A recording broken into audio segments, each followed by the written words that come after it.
और सबसे ज्यादा दुख के पहाड़ मुसीबत बेरोजगार को मगरिब के टाइम में बेरोजगार को, या अल्लाह वो लोग लगता है कहाँ चले जाएंगे, गली में तो बैठ नहीं पाएगा।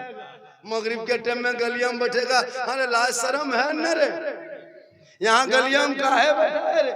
अब घरवा घुसा, अब घर घुसा तो देखा बेटी शरबत बना रही है, बीबी इफ्तारी रही है, माँ वजू आ रही है, ई जवान जाके खाटी नोम भेग पसरल, टुकुर टुकुर टुकुर टुकुर खाली इधर कभी उधर, कभी उद्वारी कभी उद्वारी देख रहा।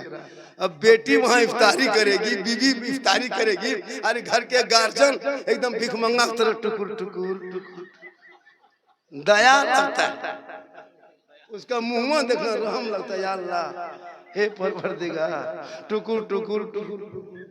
बड़ी दुख मगरिब में, बड़ी दुख, हालत खराब बेरोजगार, रोजेदार के लिए खुशी और बेरोजगार के हालत खराब। तब उसकी माँ कहती है बेटा अरे तोर बाबा देखने कैसे खटिया में टुकुर टुकुर ताको बैठ, बेटी घुगनी पकौड़ी दे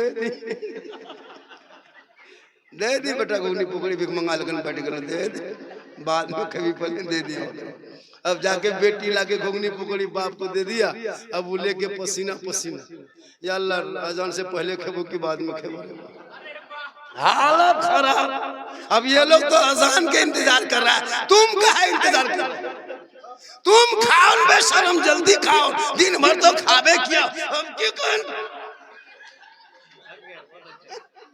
अब तो ये लोग इंतजार अजान के कर रहे हैं, अब वो ले करके पलटवा ले करके सबका मुंह देखता फंस गया, मटा फंस गया, लेके कैसे खेबो, कैसे खाए न रहो, हम कैसे खेबो, पसीना पसीना, हालत खराब। बोला मुसलमानों इंदिरा वालों, बेरोजगार बन के घर में ना छुप सके, परिवार में ना छुप सका, माँ मोहल्ले में ना छुप सका, कल मैदान महशर में कैसे छुपोगे?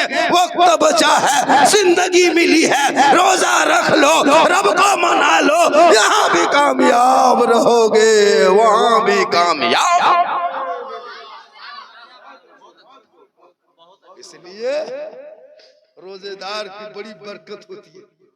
जो बहू बेटी 4 बजे भोर के उठ के सेहरी बनाती है, अल्लाह के रसूल फरमाते हैं उसकी उम्र में बरकतें होती हैं। जैसे 5-6 औरतें हैं ना घर में, तो सब तो सेहरी नहीं बनाती है, तो किस्मत वाली वो औरत वो बहू होती है जो अपने सास ससुर या अपने शोहर के लिए, परिवार के लिए सेहरी बना के खिलाती है, तो उसमें सवाब भी हर बहुत बरकत होती है। रमजान में बहुत बरकत होती है। इसलिए रोजेदारों, मुसलमानों, तो रोजा रखो, रोजे पे अमल करो। मेरी माँ बहने तू रोजा रखो, अपने बच्चों को भी कहो रोजा रखे, लेकिन याद रखना तुम मसला नहीं जानते हो, मुसलमान मसला नहीं जानते।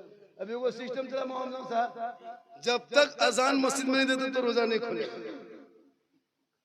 नहीं, टाइम टेबल दिया हुआ है। आज 5:55 में इफ्तारी, 4:56 में सेहरी खत्म, मदरसा में इश्तिहार निकलता है, घर घर में छप के कार्ड बनता है, होता है कि नहीं? अब लोग नहीं, अजान नहीं होगी तब तक नहीं रोजा खोलेंगे। अगर मगरिब के टाइम में इमाम बेहोश हो गया तब क्या? सही, ठीक मगरिब का टाइम हुआ और इमाम बेहोश, तो रोजा नहीं खोलेगा। अजान नमाज के लिए है, रोजा के लिए नहीं। अब तारीख बहुत उम्दा, इसलिए टाइम टेबल दिया हुआ। मौलाना साहब हम लोग देखने नहीं जानते हैं। हमसे एक दिन पूछा झारखंडी बाबा आज के बजे रोजा खोल दो, हम बोला आज 8 बजे खोल दो। आंख दिया है तो 6:54 बोले इस्लाम खतरे में, बोले आंख खतरे में, टाइम नहीं देखना। सेहरी अजान ना हो तब तक सेहरी मत करना, ऐसा नहीं कि अजान जब तक नहीं होगी तब तक सेहरी करना है।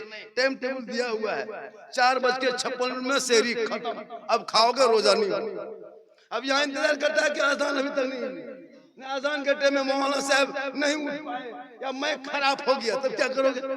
इसलिए टाइम टेबल दिया हुआ है, जहाँ कहीं रहो, खेत में, मैदान में, बाजार में, टाइम देखो, फिर से इफ्तारी कर लो, ये तरीका है। और मेरी माँ बहने 2-4 बार आप सुने, रमजान में अगर आप रोजा रख लिए, सहरी खा लिए और 8 बजे अगर एक बाल्टी उल्टी होगी तब क्या रोजा टूट जाएगा? नहीं, रोजा नहीं टूटता। लेकिन आजकल थोड़ा सा वो पंखी है ना, पंखी लेके पंख लेके अगर कान में हिला दिया तो रोजा टूट लो, लगता है मुफ्ती बाप तो रोजा खत्म। मतलब इतना हल्का रोजा क्या रखता है, जहां तहां टूट जाए। इसलिए मेरी माँ बहने, तू भी रोजा रख, लेकिन एक बात याद रख, तू रोजा रखेगी अगर 10 रोजा 12 रोजा 13 रोजा 7 रोजा 11 रोजा 17 रोजा माँ अगर रोजा रखते रखते ठीक नापाक हो गई। होता है क्या मेरी बहू बेटियां, जैसे एक आदि तौर पर कुदरती तौर पर खून आता है, आप सहरी खाए 12 बजे जोहर के टाइम में, असर के टाइम में, या 10 बजे या मगरिब से 1 घंटा पहले आपका रोजा खत्म। आपने 10 रोजा रखा, 11वें दिन सहरी खा, ठीक 12 बजते बजते आपका रोजा खत्म, आप नापाक हो गए। उसी वक्त कुछ खा पी लिया करो, उसी वक्त कुछ खा पी लिया करो। अब तुम कहोगे कि हम दिन भर इसी तरह रह जाएंगे, लोग क्या कहेगा, सास क्या कहेगी, या तो घर वाले क्या कहेंगे। तो नई नई बहू बेटी होती तो वो नहीं जानती है, अब वो क्या करती है, वो जान के तक वजू भी कर लेती है, कभी कभी इफ्तारी भी करने बैठ जाती है, या फिर कभी क्या करती है कि वो नमाज भी बहाना बना लेती है। नहीं, आप जिस टाइम में नापाक हुए उसी टाइम आपका रोजा खत्म।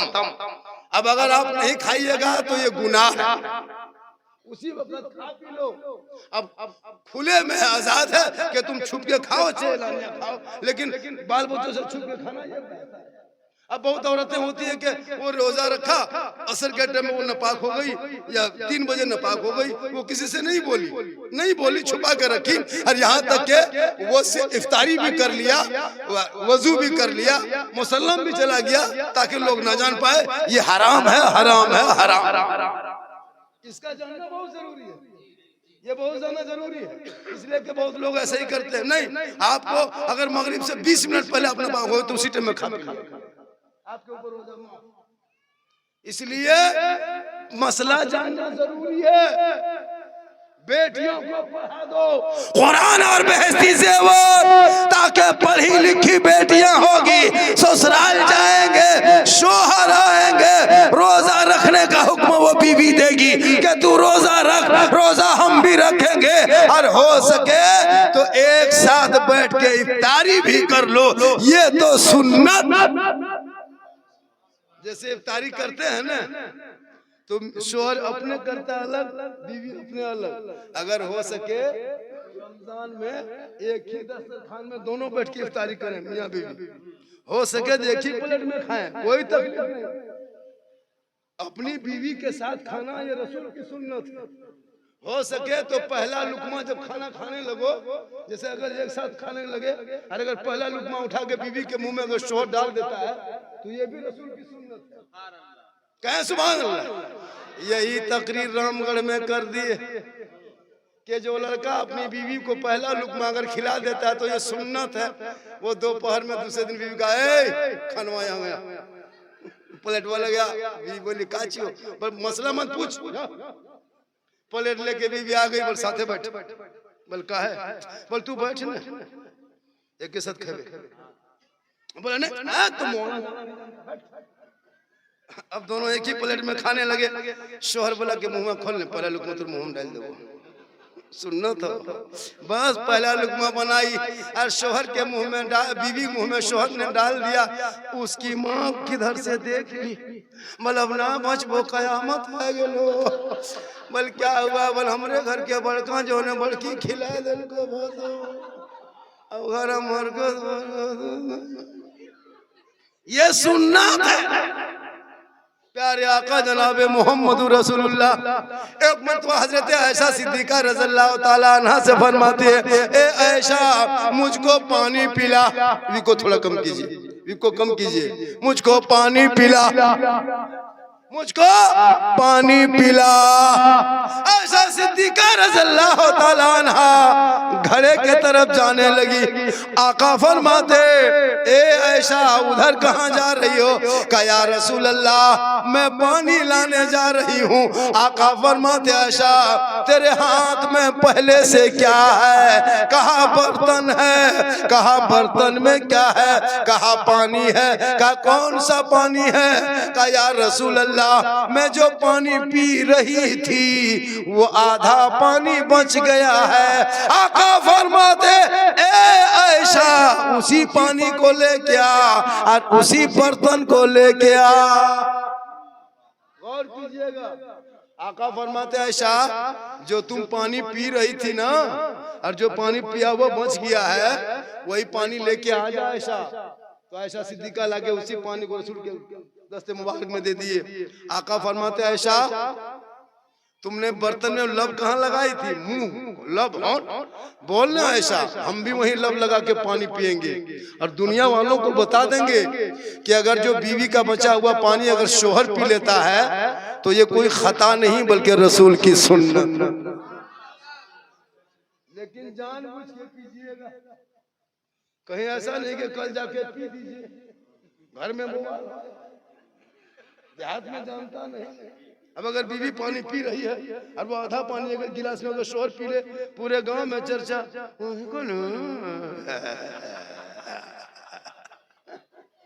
इसलिए बेटियों को पढ़ाना ताकि वो बेटी पढ़ी लिखी रहेगी। शोहर गरीब होंगे झोपड़ी में रहेंगे, शोहर के नाम पे इंतजार करेगी तो कसम खुदा के उनके नाम अमाल में नेकियां लिखी जाएगी।